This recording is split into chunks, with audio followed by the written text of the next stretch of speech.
Welcome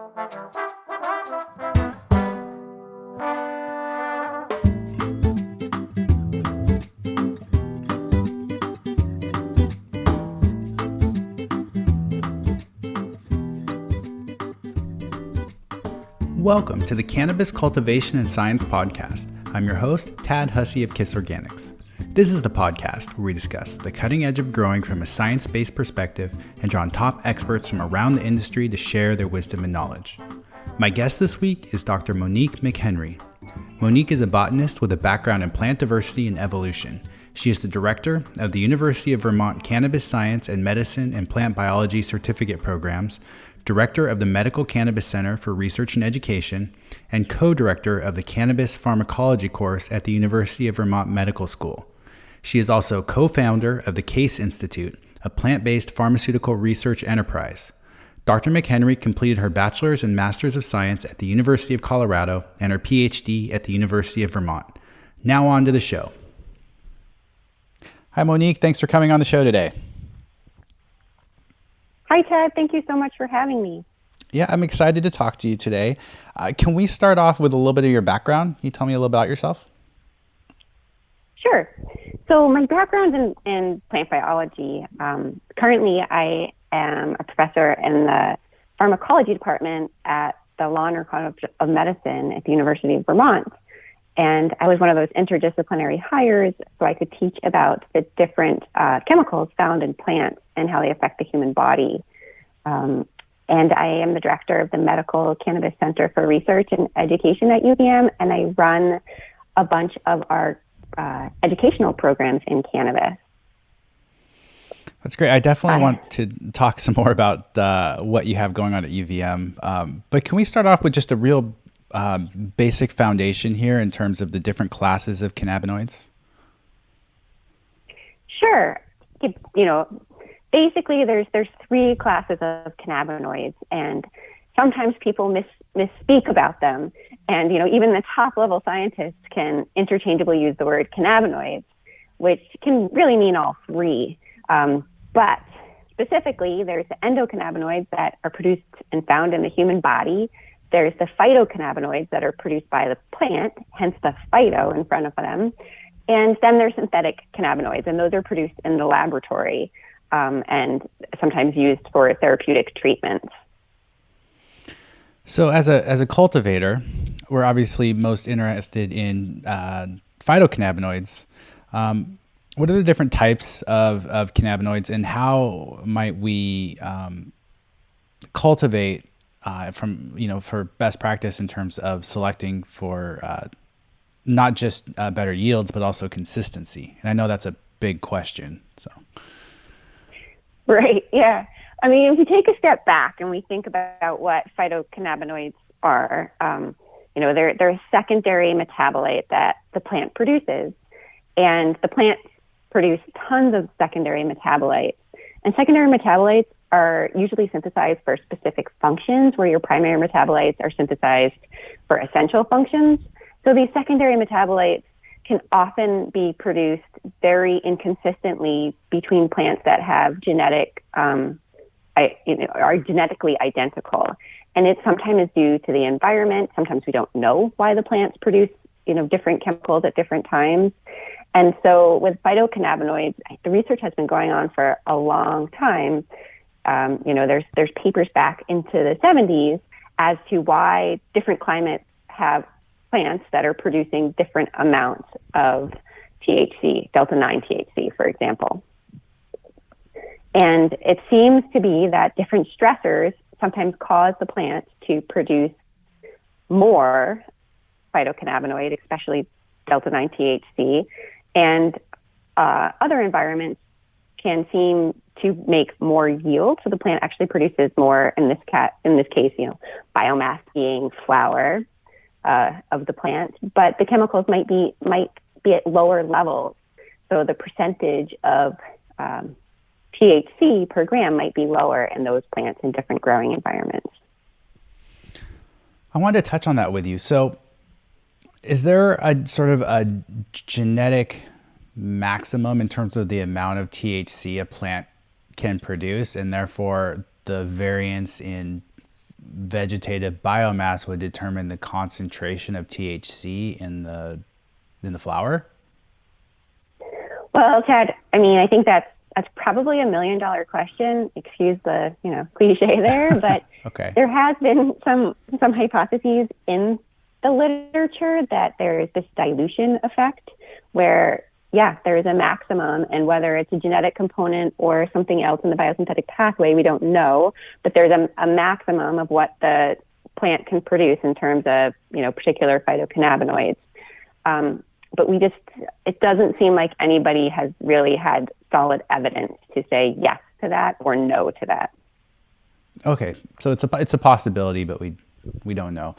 A big buzzword lately in the last year or two has been crop steering. This idea of sort of targeted plant stress for selecting is a way of increasing, I guess, cannabinoid production and THC specifically. I've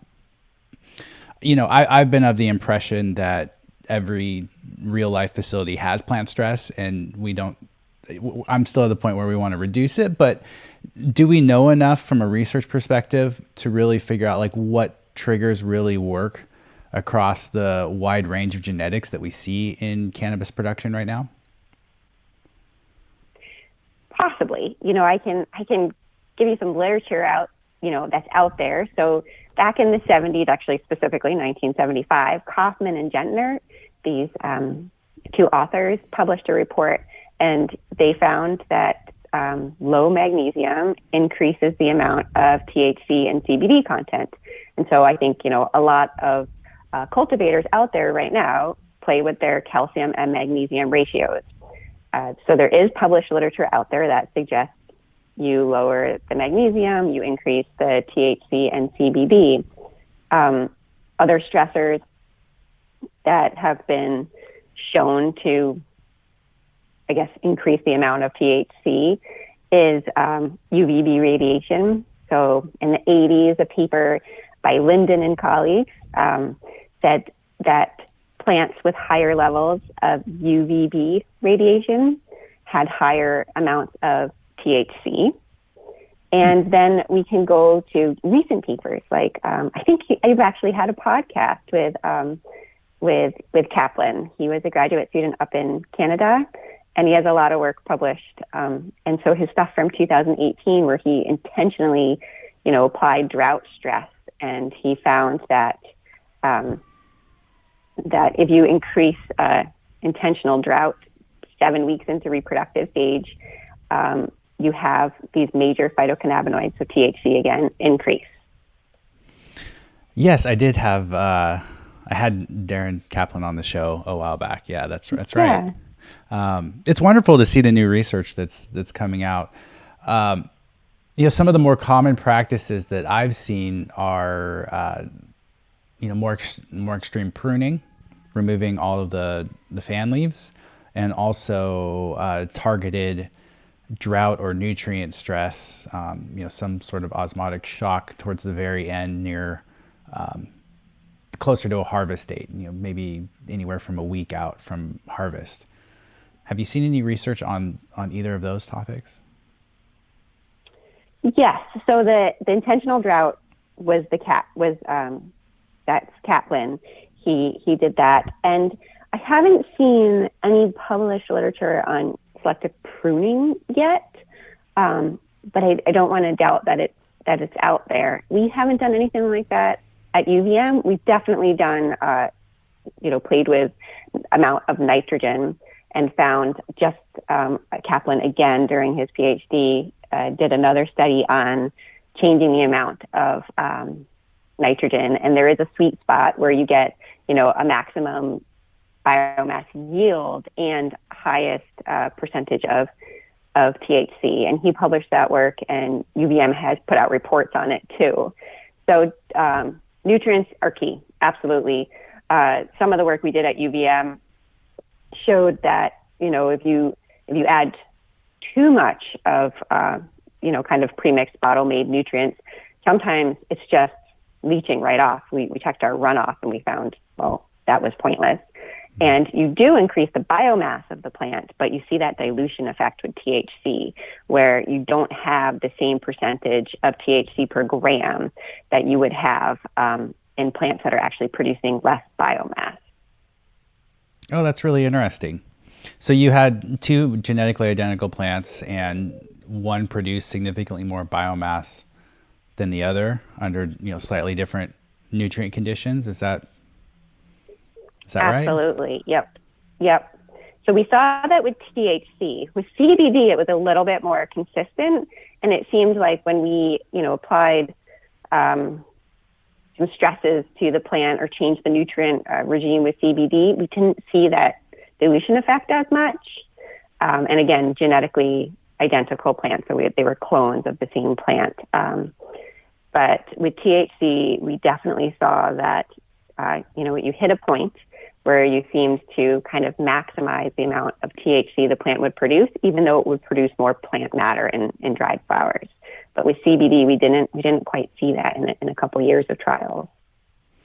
That's really interesting. Is this a published, accessible paper, or is this one that has not been published yet? So with the CBD, that work you can find.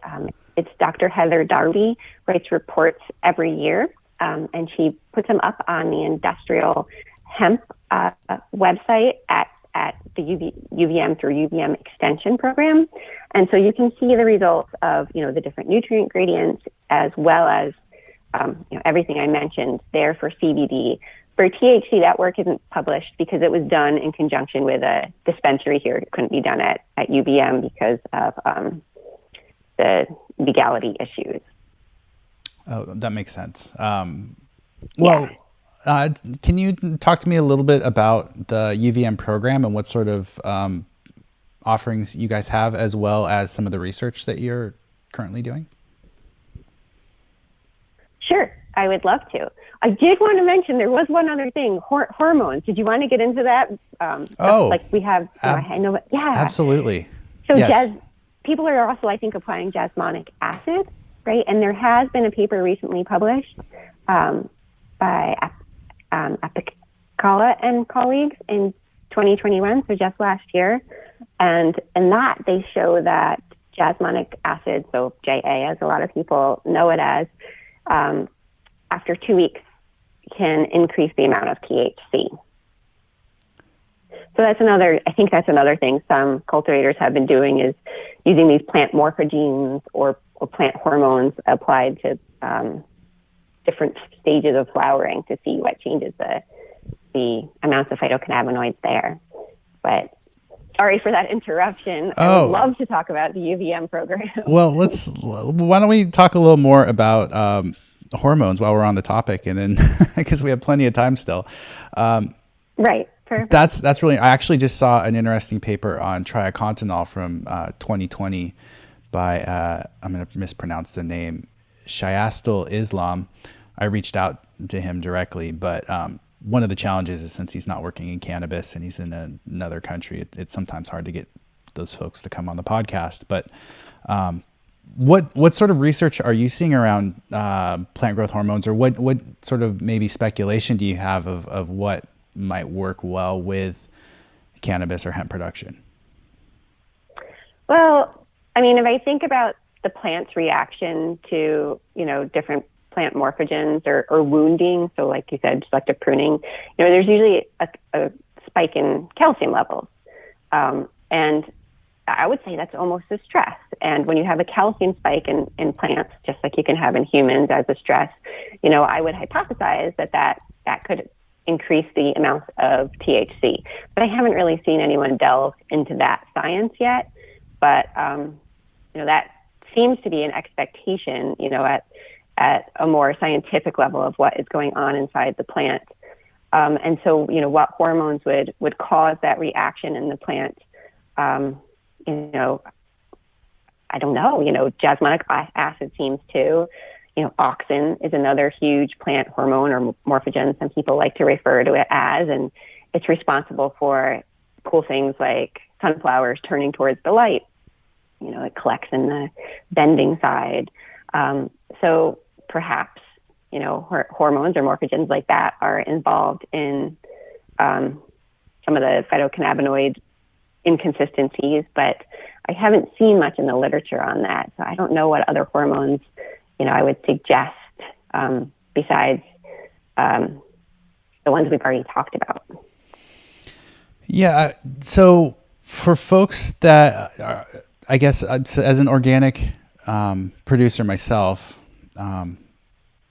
it's hard to find organic sources of a lot of these hormones that will actually translate into plant available in another plant. Like I know for a long time, I would apply alfalfa meal to myself, thinking I was getting triacontanol.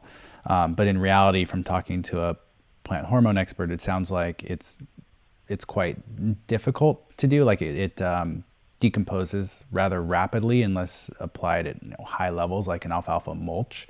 How, as an organic producer, might we access some of these tools, or if at all, I guess, be the question. Chad, that is a great question. And you might have stumped me at that one, because I was so thinking about what happens in the lab, where we're wearing purple gloves and, we're using special hoods with special flows that we aren't worrying about what the chemical would do to us as humans, because we're not ingesting it. But you're absolutely right.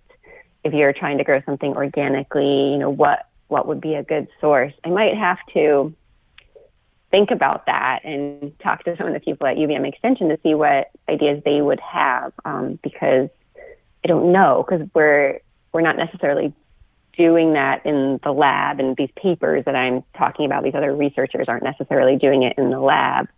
And so to translate that into a field science, I'd have to think about that one. Okay. No, that's fine. But I could get you an answer. Yeah. Sometimes I don't know is the best answer. It's because I know, like, for example, with jasmonic acid, there's commercially available. I could go buy jazz spray for roses today and go spray it on my plants. But are there other potential risks associated with it? Because that would be an off-label use. I don't want people listening to the podcast to necessarily get ahead of themselves and end up in a situation where they may be doing something that could be unsafe for consumption. So, right. Can you touch on that a little bit before we get too far ahead of on into another topic? Absolutely. Right. So, I think that's a great emphasis point, is that, people listening to this podcast from an agricultural perspective, or even from a production or a medical perspective, some of the things we're talking about are done in scientific settings, right? It doesn't mean they should be applied to something for human consumption, right? Like, yes, there are synthetic cannabinoids out there that people use off-label, approved by the FDA, people are using off-label, but I definitely don't encourage people to do that. And same with pesticide applications, there's not that many pesticides with cannabis on their label. And so I don't want to encourage anyone to use things off-label. What harm could it do?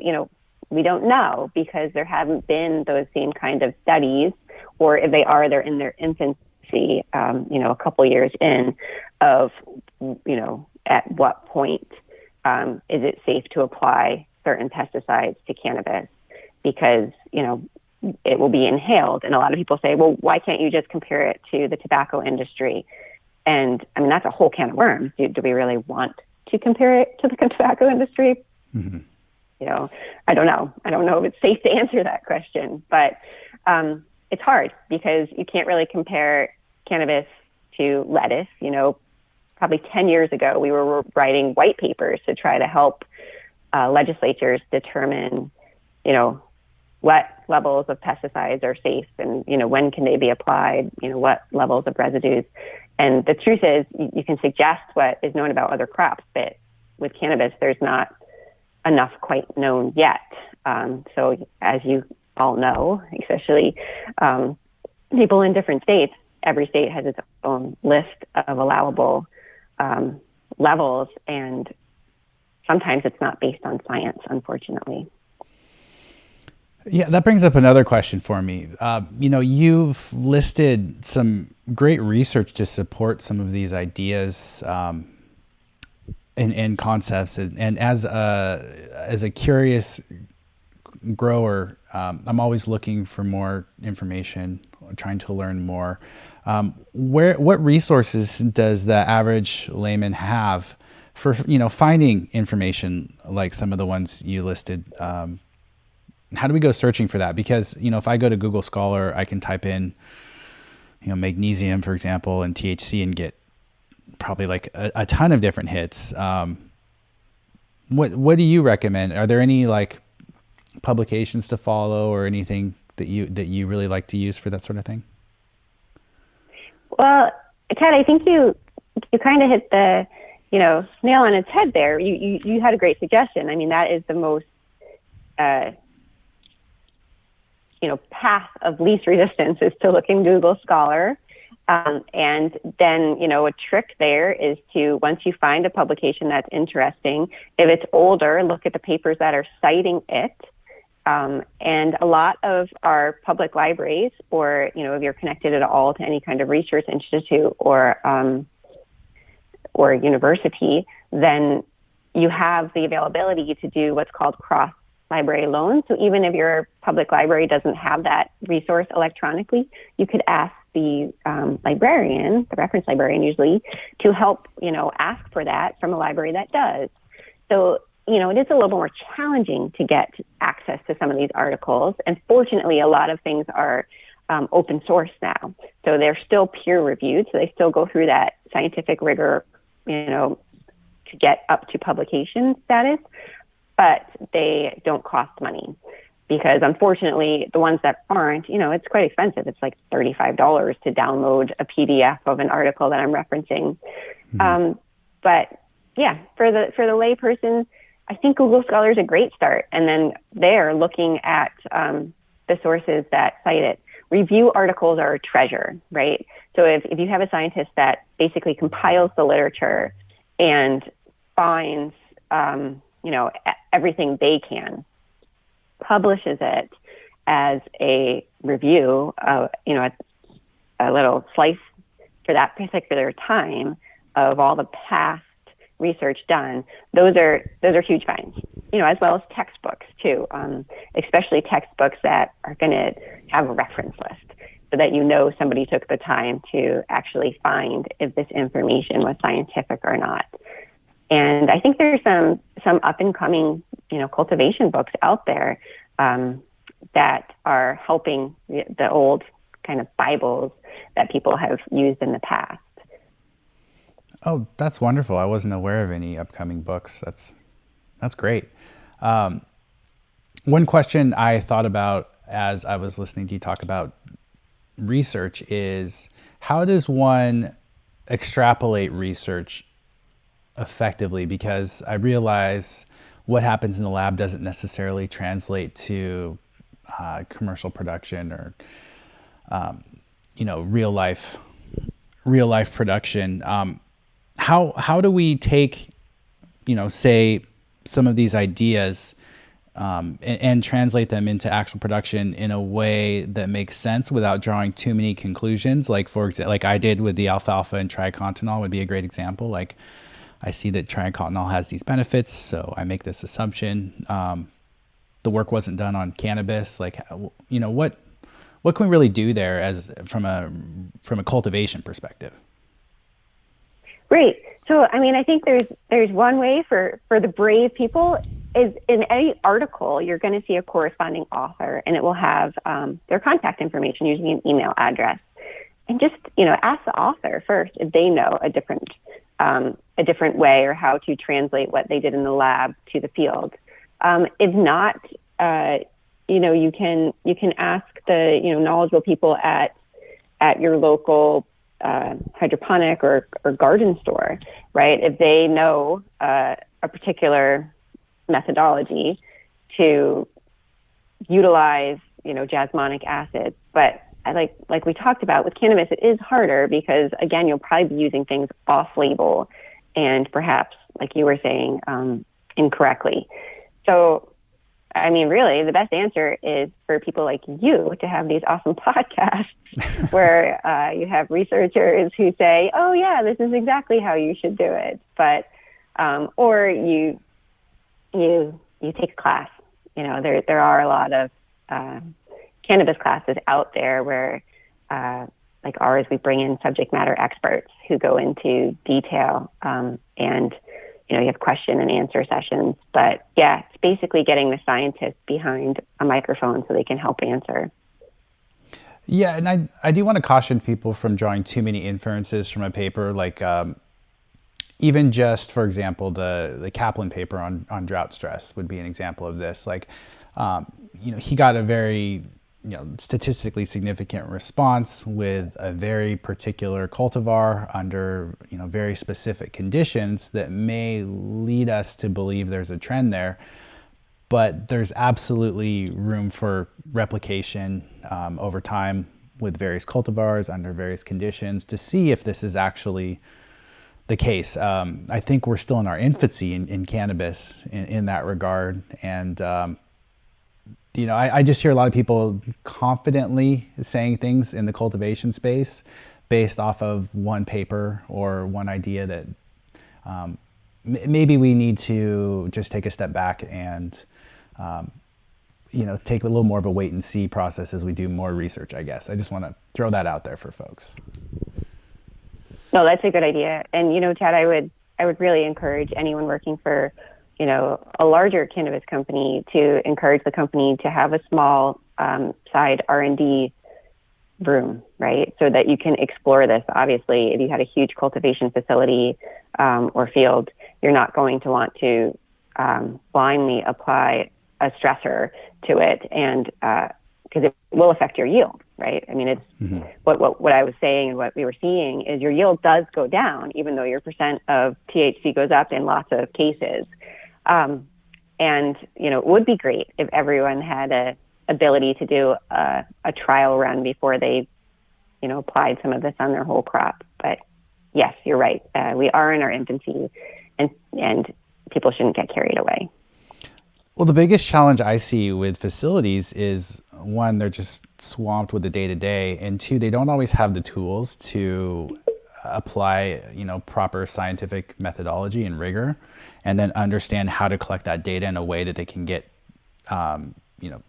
accurate, statistically significant, results. And so that's been a challenge. But there are some in-house researchers in some of these facilities doing amazing work that I've gotten to talk to over the years. And so hopefully more and more of that information will become available over time. But yeah, I agree. I think every facility should have a little R&D space, because we have to continually keep improving, and I think that's a great suggestion. But let's switch direction here and talk a little bit about UVM and your programs. Can you tell me a little bit about what you guys have going on there? Sure. So it's been going on for about, it's 2022, so at least since 2015, we've been doing educational programs. And before that, there was hemp research going on, and Dr. Darby out of the UVM Extension was leading research mostly in fiber and seed crops for hemp. But then in 2015, we developed a program, and the first program we did was an undergraduate program. We actually had a lot more people than undergraduates take it. It was the first cannabis educational program, first cannabis course. It was called Medical Cannabis, and offered by a medical school. And from there, we had such high interest in that. That was it was back in 2016. It actually ran that January. So it was in person. You sat in a class. You weren't in front of a computer there. And we had so many people sign up that we had to get a bigger classroom. And then we kind of had to do it by lottery, because we were worried that other people would come in and take up those seats. So we had to give a code to have people come in. And we had, I think, 5 different of our local, media channels there recording our first class. It was a scene. Wow. But besides, I know, right? Even Seth Meyers mentioned it late night television, said something like, "Oh, UVM's offering a cannabis class," and hilariously, it did start at 4:20, but it started at 4:25. But that was a good joke for everyone too. Yeah. But with that interest, what we saw is a lot of professionals took it, and that's why we offered it later in the day so that people could take it after work. So then we decided to develop a couple programs, and the first one we developed was targeted at medical professionals. It was cannabis science and medicine, and you could earn continuing medical education, so CMEs with it. It was, I think, close to 8 CMEs that you would earn. And, the interest in that grew so much that there was always a wait list. And a lot of people were not in the medical profession. And a lot of people wanted to learn more about the plant biology aspect. So then we developed a cannabis plant biology professional certificate. And that one's been filling, especially because in Vermont, they have an upskill program where the state helps people gain more professional skills by paying for a couple of their programs, and that is one of them. And so we do offer some free webinars, nothing as impressive as yours, Tad, where you have people from all over the world talking about these things. But so sometimes, and then there's a community medical program where we have different professors come in and talk about their research. And with all this activity, like most universities, we started a cannabis center. So ours is the medical center for cannabis education and research. And basically what that does is it helps researchers work together, because we do have a lot of cannabis research going on at UVM, both in the College of Medicine and in the College of Agricultural Life Science. So, I'm focused on the education with a little bit of research going on. And then I'm, have some administrative tasks like directing the programs and the center. But yeah, it's been really fun, and oh boy, have things changed since 2015, right? In the last 7 years, we've seen an explosion of cannabis science, and as well as laws, rules, regulations changing all over the map in the U.S. and abroad. Yeah, well, kudos to you guys for kind of starting this process here in the United States with your courses. I wasn't aware you were the first until I was reading about it earlier this week. Can you tell me, so if I was a cultivator and I wanted to learn more about cultivation, what would that process look like through your school? Right. So there's two, I call them in-person courses, but we can call them matriculating student courses that, you have to be a student or you have to go through the continuing and distance education, which is now called PACE program to enter. And those you need to be in person. Obviously the last few years, they're somewhat offered remotely as the pandemic progresses, but one is through the Department of Plant and Soil Science, and that is taught by Scott Lewins and Dr. Heather Darby, and I teach it as well, a few courses in it, and that is focused on, hemp. And then the other is the medical cannabis course that I mentioned. And again, that's the in-person pharmacology course focused on the effects of cannabis on the human body. But then we have online, so anyone can sign up. We ask that you have a bachelor degree in science, but we waive that requirement frequently for people that are willing to make the effort to get up to speed so that they understand the science enough in the courses. And people definitely do, a diverse background. We have a lot of, we have pharmacologists and retired, medical professionals, as well as lawyers and business people, and we even have media fellows. So we give out media scholarships each program for members of the media to take the course for free, and then they have to contribute after the course a little bit in that they might come be a guest speaker for the next course and share what they've learned. So those courses are wildly accessible. We run them twice a year, so in the fall and in the spring. And with that, it's basically, there are pre-recorded lectures, so it's asynchronous as well as synchronous live sessions. But if you miss them, that's okay because they're recorded. So it can be something that, we've had people from all over the world, Thailand, all over South America take these courses. So we do get a diverse group. And then, like I said, there's sometimes there's webinars. There's lots of pre-recorded webinars available. And then we have community medical school programs, but those, again, are in person. I don't think they're remote anymore. So there's lots of ways to get involved and take these courses at UVM. And the nice thing about UVM versus other programs out there is that we stick to evidence bases. So in class, we're only presenting peer-reviewed published literature or literature that's or research that's ongoing at UVM. We try to not, present anecdotal, and we try to discourage, students from sharing their anecdotal knowledge without saying this is anecdotal knowledge and then here's some research that's backing it up. Because that's what's so cool is, people do discover things on their own, and they have, there's this wealth of knowledge from people that have been growing for 50 years. And then nowadays, it seems like some of the research is really backing up what they've already found out.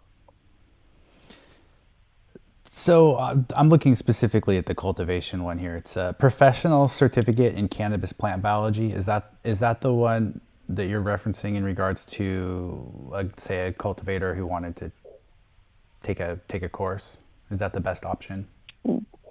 Yes. So if a cultivator wanted to take a course, that's the one I suggest. Actually, if anyone wanted to take the course, that is the one I would suggest. And the reason why is because that's the one that dives deep into the plant. It's 8 weeks long. The first week is just history, business, law and policy, the basics, right? And then we go into basic science, and then we deep dive into the plant. We have a week about cannabis cultivation. We have a week about post-harvest. We have a week about extraction. And we do have a week about how cannabis affects the human body, taught by physicians and pharmacologists. But most of it is focused on the plant.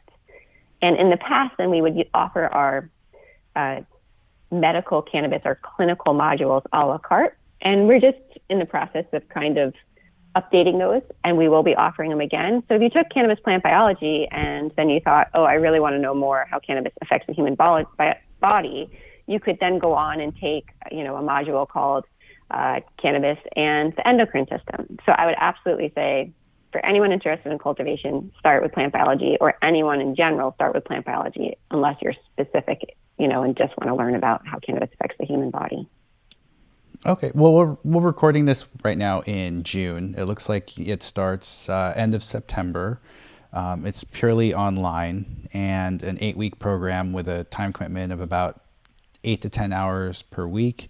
And it's a non-credit professional certificate. Does that, I'm just reading off your website page. Does that all sound correct? That is all correct. So, it wraps right before, the U.S. holiday of Thanksgiving.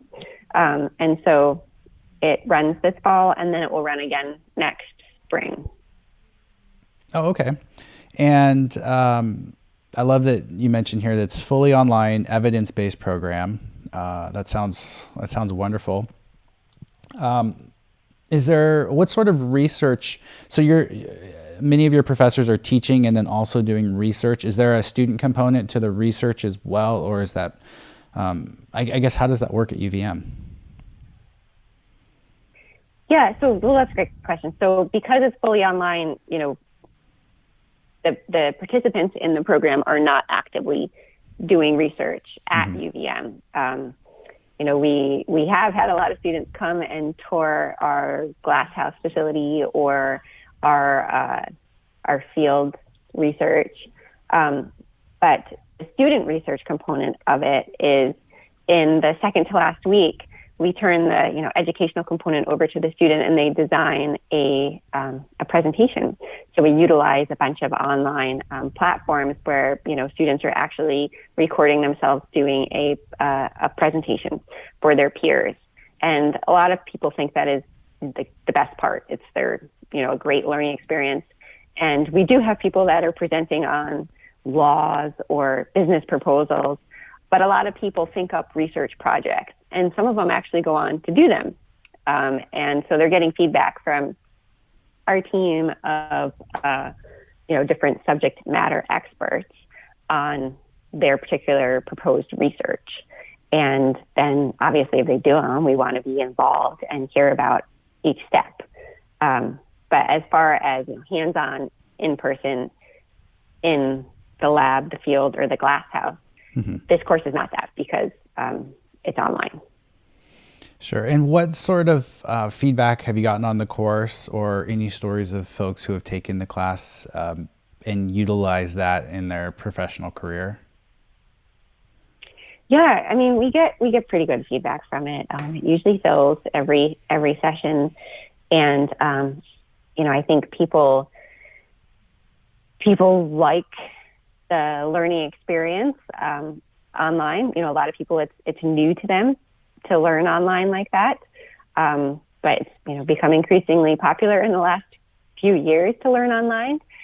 And yeah, I mean, maybe what I should do is tell about some of the people that we have teaching it, because that in itself is the value of it. People really enjoy getting exposure to the different subject matter experts and professionals we have, and then also the other members of the class. For example, in this last plant biology program, we had the cultural editor from Rolling Stones, and a writer for Forbes and LA Times, and then we had people who hadn't ever planted a cannabis plant before. We had people that were well entrenched in the industry. A lot of times, some of my colleagues in the industry will say, "Oh, Monique, do you know so and so?" And I'll say, "Oh yeah, they took my course, and now they're running a cultivation center down in Massachusetts." So because it's such a broad group of students that enter and participate, what they do afterwards is equally as diverse. That's wonderful. Well, tell me a little bit about the professors that you work with and their backgrounds. That would be great to hear. Yeah. So I teach a couple of the lectures, and my background, I didn't really go super into it because I said I'm a plant biologist, but it's in evolution and diversity. So I teach the taxonomy sections. I'm really into the way cannabis is named, and I love to talk more about that if we ever had time. And then we have Dr. Linda Klumpers, and she is our clinical pharmacologist. She's the course facilitator, so I'm the director, and she plays more of an instructor role, and she has a whole team that she works with out of Canify that she brings, and they're all on the pharmacology side. And she's been working in cannabis research for maybe 15 years. She did her Ph.D. in the Netherlands on cannabinoids. And then we bring in a business professor at UVM, Dr. William Katz-Burrell. He's an associate professor, and he's been working on the medical side of business for about 25 years. He worked with the cannabis industry for a little while too. And then we have people in agronomy, like Dr. Heather Darby. She's an agronomic and soil specialist for UVM Extension, and she's been doing hemp research for probably close to 10 years. So she originally had a DEA Schedule 1 license to work on hemp before it was allowed to be studied without a DEA. Schedule So I license. before I connected with you, I was looking through my notes and I had her name listed as someone that I had wanted to connect with for the podcast. So I've been hearing her name for years now. I need to reach out, but yeah, I've heard wonderful things about the work that she's been doing. So that's great. Yeah, and a lot of the work she does is with Scott Lewin, and so he is he does like applied agricultural research and mostly on biological control of agricultural pests. So he also teaches with us. And then we have Dr. John McKay, and he's a chemical person. He had his Ph.D. in organic chemistry, and he worked with the Waters Corporation early on when they were just starting to do extraction. And now he's the Chief Technology Officer for Newbridge Gold Ventures, and he's the founder of Synergistic Technology. So he's very much entrenched in the cannabis industry, as well as Dr. Don McPartland, who is a family medicine doctor associated with UVM. But he wrote a book about cannabis pests and diseases, and he's authored a lot of papers. And so he works with us in both programs, actually. He has a master's in plant sciences, and so he does teach some of the plant stuff as well as some of the endocannabinoid stuff, because he is a medical professional as well. And then we combined that with some local experts that are in the cannabis industry, like the director of one of the labs here in Vermont, and the director of cultivation of one of the dispensaries, who used to be in Vermont and now is in Massachusetts, and I believe moving to Rhode Island soon, as many cultivators do. He's making the rounds at different places. So yeah, we blend it. We also have a medicinal chemist, Dr. Wolfgang Dossman, and a physician scientist, so an MD, PhD, Dr. Carla Freeman. And this is all in the plant biology program. So as you just heard, we have kind of people from lots of different aspects, from business to medical to chemistry to extraction, and people in the field, at plant soil scientists and pest management people. So we have a great group, I think. And, they're all doing cannabis research kind of on the side, or have some associations with the industry, as well as some of them have day jobs in the ER at UEM, or studying traumatic brain injury. So it's a great group, and they're all passionate about helping people learn more, especially when you have an understudied topic like cannabis science. That sounds like a wonderful group. Absolutely. Quite an extensive background and so diverse. It sounds like a great course. Thanks for sharing about that. One thing, as you were speaking about your background, I had two things I thought were interesting. I thought the taxonomy thing was interesting, and I'd love to touch on that. But what really got me interested was your background in biology and evolution.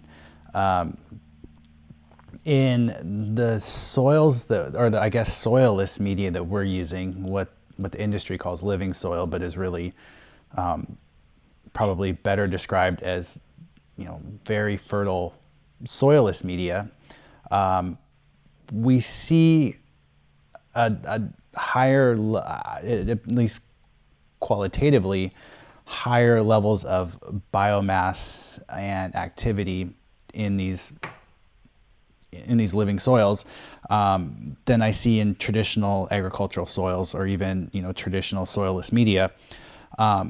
When we reuse that media, we tend to get better results on the second or third cycle. I assume as we're establishing more of a functional ecosystem. Can you talk a little bit about, I guess, your thoughts on any of that? Yeah, I guess. I mean, sure. I mean, when you're talking about that, so here's my little secret. I also teach in the Galapagos, right? Because I can't not do that, because I love the Galapagos Islands. And as you were talking, I was thinking of island evolution, Galapagos. Because when an island emerges, right, the first life on it is often lichens, and then you get some fern establishment. But it's kind of what I would say you were using, the next round is then you start to get more and more diversity. And so as the island rises, so at some of the highest points on the Galapagos Islands is where we, find the most diversity. And it's because those points have been around the longest.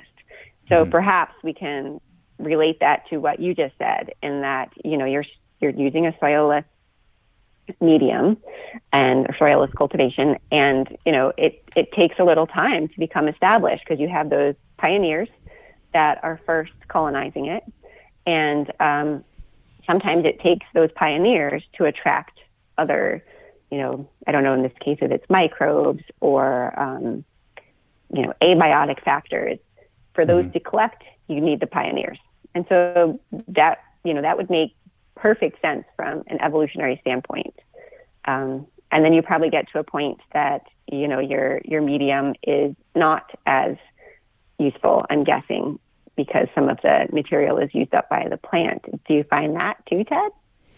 Well, it's interesting. And so my bachelor's degree was in anthropology, so I love that topic, though more on the cultural side, but evolution I think is fascinating. And then one of the people I work with who also works at a cannabis facility, Dr. Ben Higgins, got his Ph.D. in functional ecology looking at marine systems. So this is an area that I think is just so incredible, and at the microbial level, it's just, there's so much we don't know.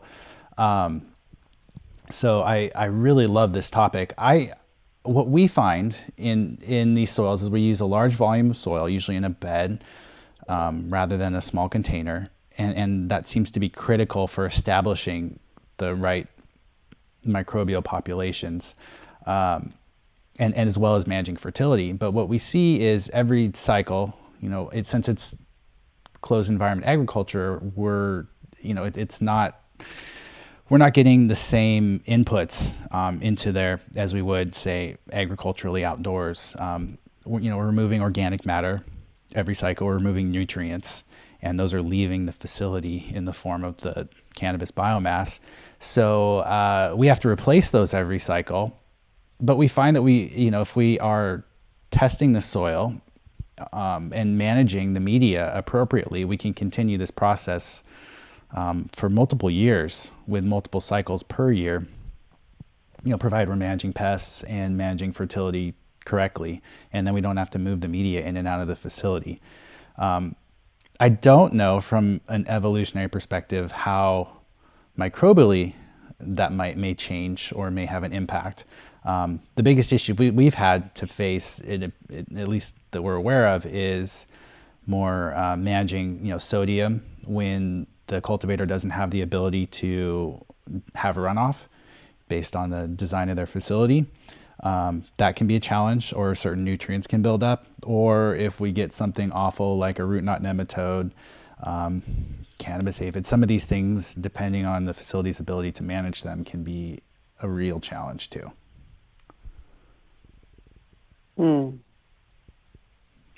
Yeah.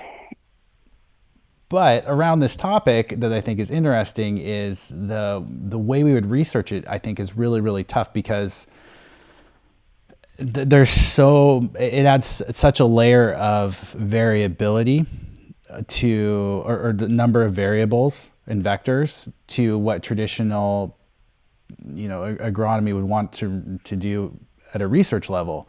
Versus, if I could do research like, Darren Kaplan did with, I think he was using either Coco Coir or Pro Mix, a fairly inert media, and chemical mineral salts. That's a much easier experiment for controlling variables than using this biologically active soil and managing it cycle after cycle. So this is sort of a situation where actual production doesn't really translate well to good research conditions for academia, I guess. Yes, it depends on the researcher. People that are used to working in labs would say there's too many variables, like you just mentioned. Yes. But I mean, there's also a way to design your experiment to embrace the variables instead of try to pinpoint them one by one. And it does seem like the cannabis microbiome is becoming more popular. There's been some publications about it recently. We were actually doing some studies of it when in the glass houses at UVM when COVID shut us down in March 2020, and we actually just didn't resume them because the young man running them moved on to a different position. But people are studying the microbiome, and I'm thinking that's going to be completely correlated to what you're talking about too, because as you're studying the soils and thinking of how do you translate that into more specific laboratory studies, I think that the progress that's being made genetically, mm-hmm. where you can test your samples that way, will help with it, because it will help eliminate some of the guesswork and what variables are affecting it, because you can know exactly what's there. But yeah, so like I said, I think it depends on the researcher, in that some people would shy away from that, but other people would embrace it with a different experimental design. I think about this topic a lot. So for me, it would have to be the control is literally just that, what we're calling living soil or that enriched media, rather than trying to define every variable within the media itself. That would just have to be sort of the control for the experiment. But one of the things related to microbiology is, in and of itself, is the variability. So, I saw some research a while back around how much fluctuation you get in soils from a biological perspective in terms of bacteria and fungi, and that ratio just based on hydrology alone. That was the only variable they were looking at there. But there's so many different things in terms of rhizosphere interactions, hydrology, all these things that affect tilling, that affect the biology in the soil.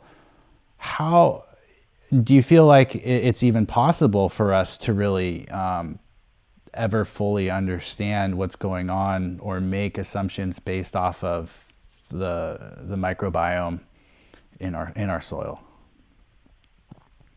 Well, I think I'm going to answer that like a politician. So I think what you can think is, look at grapes, right?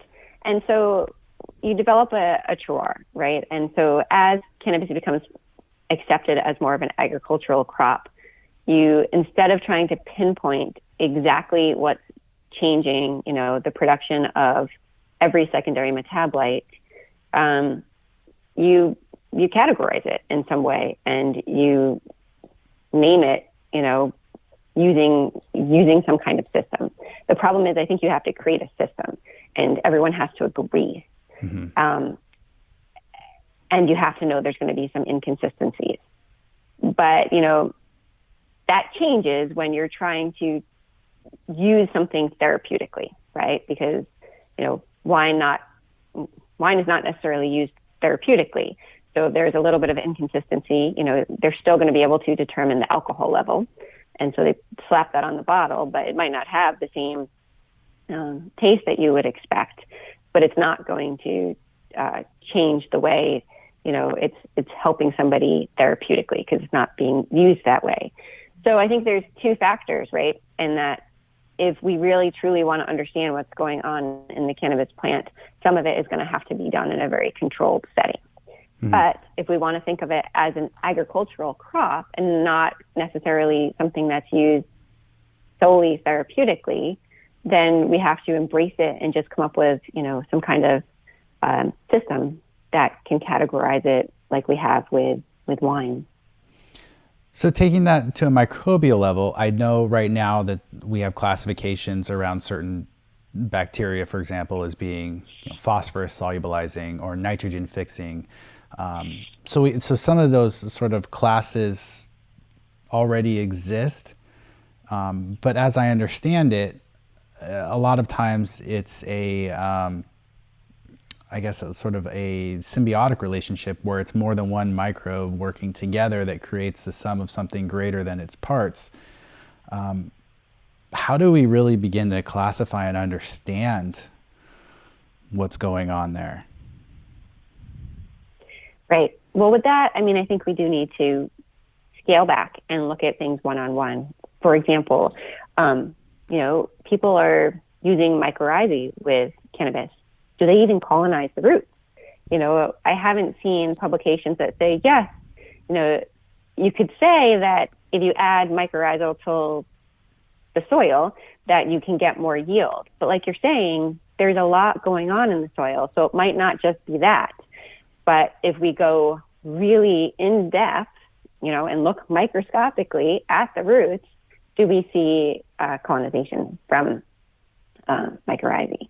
So I think for that, if you really want to science this, you have to do things, in a controlled method and answer the very basic questions first, like does mycorrhizal colonize cannabis roots?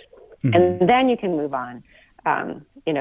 What about rhizobium? Are there little sacs developing like they do in Fabaceae, so in the pea family, where you're having nitrogen fixing bacteria? Probably not, I'm guessing, but just one-on-one, like we did with all other crops, right? That makes sense. There's just more and more microbial products and biostimulants coming out targeting cannabis, and agriculture in general. It seems to be the next wave of fertilizers, and IPM options is really the microbial stuff. I don't know. I'm excited to see where it goes, but it also seems like there's a lot we still don't know, and we may be jumping the gun, like you're suggesting, on some of these products. Yeah, it's hard to know. And it's actually fairly simple experiments. We were doing it again when we were looking specifically, and we actually weren't seeing a ton of colonization. That's why I bring it up of mycorrhizal. Oh, really? So, yes, but, we couldn't, I can't, that's not published, that, hasn't been repeated in triplicate because when the pandemic shut it down, we just never picked up that piece of research. But it's a great question, right? And, mm-hmm. You compare it, it's an easy experiment. You plant something that is colonized alongside cannabis, use the same product, look at the roots, stain them under a microscope, and see, is there colonization? And if there isn't, then how could you say that particular product is the one benefiting cannabis, right? Mm-hmm. And, it's a simple experiment, and I don't think it's been done yet. I haven't seen a publication, but it could have popped up recently. So like I said, we have publications now on cannabis microbiome, so we know what's going on there at least. Yeah, I was very skeptical of mycorrhizal fungus in cannabis due to the short crop cycle and high P levels in our soils, and some of those, and the rampant use of various trichoderma. But then I spoke to Dr. Yoram Kapolnik. I had him on the podcast. He's a mycorrhizal research out of Israel. And he kind of changed my mind on it. But again, I haven't actually seen a lot of published research, on this topic either. Can you explain a little more about what you guys found? So you were using a commercially available endomycorrhizal product, I'm guessing, and you weren't getting infection? And I should probably take a step back on that, because again, it was like such in its infancy when that research program got shut down, just because people stopped coming into the glass houses, and we just never took it back up. But we were applying. I'd have to look back in my notes. Mm-hmm. It wasn't me doing it. It was a research assistant, and he was applying commercially available products and looking at them under a microscope and comparing them I think the plant that he was using as the control, I actually don't remember what he was using as the control. So this is something that I probably shouldn't go into because I don't remember enough about it. It's been a long 2 years. Mm-hmm. But yes, so it was seeming like whatever product we were using was not going to really be present in the roots. Well, regardless of the results of the research, you bring up this interesting point, though, that, we do, at the end of the day, if we can default to available research, that's always a good idea. And if the research doesn't exist, it's always something we can test ourselves. And even if you don't have the ability to, stain roots under a microscope, you can absolutely trial in mycorrhizal fungus in your facility on some of your crop and not on others, and see if you get a plant response in regards to disease resistance or biomass increases that make it worthwhile to use it, rather than just blanketly applying all of these products and assuming that you're getting a certain result based on a sales pitch or something, for example. So yeah. Tad, I agree with you. Applying the scientific method is always a good idea when you're trying new products, but I know that people can't always do that. And, but yeah, I mean, I think, we had talked to a lot of different lighting companies too, and it was the same thing. People were claiming that certain spectra did this and that, but the research isn't really there to back it up. So, using a different wavelength on a plant definitely has an effect. But if we can't definitively say what that effect is, maybe you don't want to go ahead and switch all your lighting to a different wavelength. And it's hard because this is, I feel like with the whole cannabis industry, everything got ahead of itself, right? It's the same with medicinal cannabis used therapeutically. Is a lot of anecdotal information was put out there, and, states were making rules and regulations, and they were having to go off anecdotal evidence that isn't necessarily true when it's tried and replicated using the scientific method. There's just no scientific rigor or truth to it. Yeah, well, I know we're getting short on time. Would you have time to just talk a little bit about cannabis taxonomy and sort of your thoughts on it? We've had people on the past talking sort of about how this idea of indica and sativa is not accurate and sort of an outdated terminology. Do you have time to just shed a little bit light on that topic, though, from a taxonomy perspective? Chad, I always have time to talk about taxonomy. Okay. Absolutely. And I am wishing I, had reviewed some of those earlier podcasts just to see people's opinions. I can say one thing we absolutely teach in in all of our programs is that scientifically, the species cannabis is Cannabis sativa L. We don't teach Cannabis indica. We teach about it, that Lamerick used it when he named the plant. Dr. McPartland actually gives some taxonomy information. He's published in that area as well. And, he goes into great detail in one of his publications about some of the problems with those scientific names that are out there. And the truth is, it doesn't seem like anyone has been able to morphologically, genetically, or chemically categorize plants as Cannabis indica or Cannabis sativa in any kind of consistent fashion. And so if you want to use Cannabis indica and sativa in kind of this popular vernacular as it's used right now in dispensaries, that's a different story. But the problem is, if you look at the way it's used and you then try to look at the chemicals that are found in those plants, there's nothing that really is categorizing things as indica and sativa consistently chemically, and like I said, morphologically or genetically. So those names should really not be applied. And there's a funny thing we talk about in our classes, because I think Dr. McPartland pointed it out in one of his publications, is that, one cannabis cup had, I'm forgetting the strain name, let's say Jack Herrera, win as a sativa, and then 2 years later it won as an indica. So yeah. So I mean, that's the problem right there, and maybe it's kind of a placebo effect where somebody thinks they're getting something uplifting because it's sativa, and then it makes them feel uplifted, but there just isn't really a scientific basis to it right now. That makes sense, and it seems like genetically all these plants are so mixed now.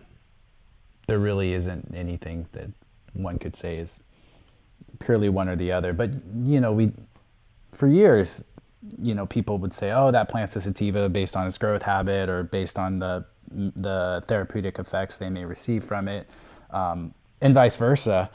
And it was always the assumption, and it wasn't until frankly, until I talked to some people on this podcast that I really learned the difference there. And interestingly enough, what we're seeing from a consumer perspective with blind research is that folks, when people are using THC as a purchasing decision in terms of higher THC being better, but when you take away the THC percentage and just give them the cannabis through a double-blind study, the ones that are having the best effects are not the highest THC products, which is interesting. So I'm hoping the industry will change its terminology and come up with something that's a little bit better, but I don't know what that looks like. I've had some longer conversations with folks way smarter on this topic than me, but I think it's really interesting. Yeah, I mean, it's a problem. It's, when you have an industry that has this deep roots, and some of them aren't based on, what nascent industries are, usually based on is oversight and rules, then you have something that's hard to get rid of. And the truth is, I don't know, I'm not in marketing at all, and I have no idea how you would convince consumers to not want strain names or indica or sativa. But yes, the truth is, there's published literature out there where people have tried to separate out indicas and sativas out of, dispensaries in California, for example, and there's no consistency. And then even strain names, what you're getting at one dispensary under one strain name is definitely not what you're getting at another. And part of it goes back to the growing process. So say you have a genetically identical plant, but it's grown in different methodologies, even, say nutrient, light wavelength, time of harvest, or even post-harvest, the way it's stored. Those can all affect the chemicals in it and make it that you have an inconsistent product that's labeled the same. And that's the problem, if all you're labeling it is these names, it's not the same thing, because the botanical rules of nomenclature are not being followed. There's, a cultivated plant code, and there are, hemp cultivars, but we are not there with marijuana. But to be clear, I think you can tell apart hemp and marijuana, right? Our government thinks so too, by setting this limit on the amount of THC. And there does seem to be two groupings of plants, ones that are high in THC and ones that are low. Now, clearly, there's all sorts of hybrids. But going back to the indica and sativa debate, I think that's going to be a hard one to ever really truly separate. And if there ever were two different cannabis species before, they were domesticated, I think it would be really hard to undomesticate them at this point and go back to, their ancestral forms, because right now everything can hybridize. Marijuana and hemp can hybridize. Every strain can hybridize and produce a viable offspring. And that is the very basic concept of, the definition of a species. It's the biological species concept. If you can have two organisms mate and produce a viable offspring, then you don't have separate units, in that case, species. Yeah, I mean, even the use of the term strain versus cultivar is really just an example of the nomenclature in our industry, and how what's become common is not necessarily what's botanically correct. Exactly. Yes. So yeah, the correct term would be cultivar, but you have to prove, consistency with cultivars, in that, if you're getting something that's considered a cultivar and you plant it, you can know what you would expect. And cannabis industry is not there. So this name strain, which actually has I don't even know the origin of why we call things strains, but it doesn't seem, there's nothing scientific about it. I think because of things like bacteria, it probably just was a carryover from there. Right. Yeah, that's a good one. In the black market.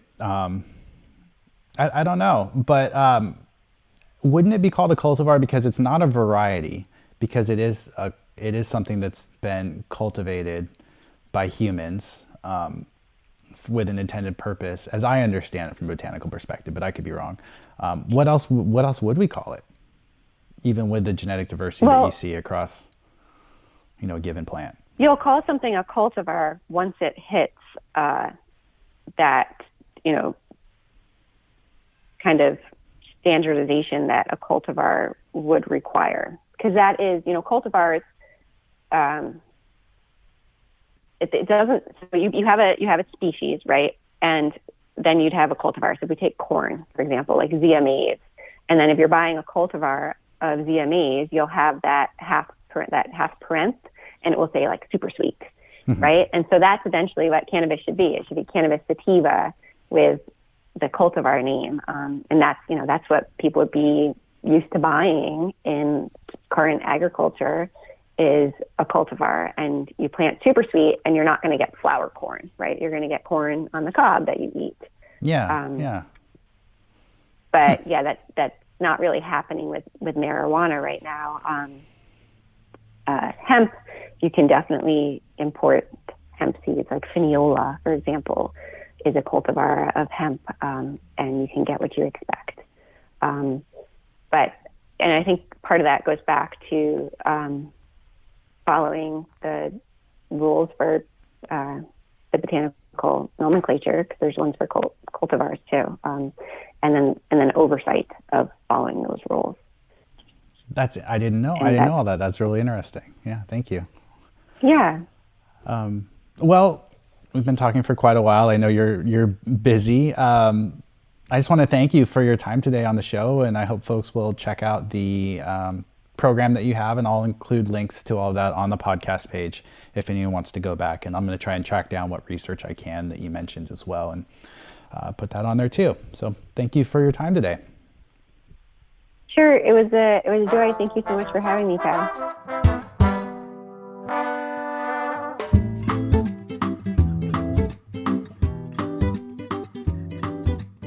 That was Dr. Monique McHenry with the University of Vermont Cannabis Science and Medicine and Plant Biology Certificate Programs, and you are listening to the Cannabis Cultivation and Science Podcast. I'm your host, Tad Hussey. If you like the podcast, please leave us a rating and review, and give us a follow on Instagram. You can also sign up for our newsletter on our website homepage to stay up to date on the latest research and information. Thanks for listening.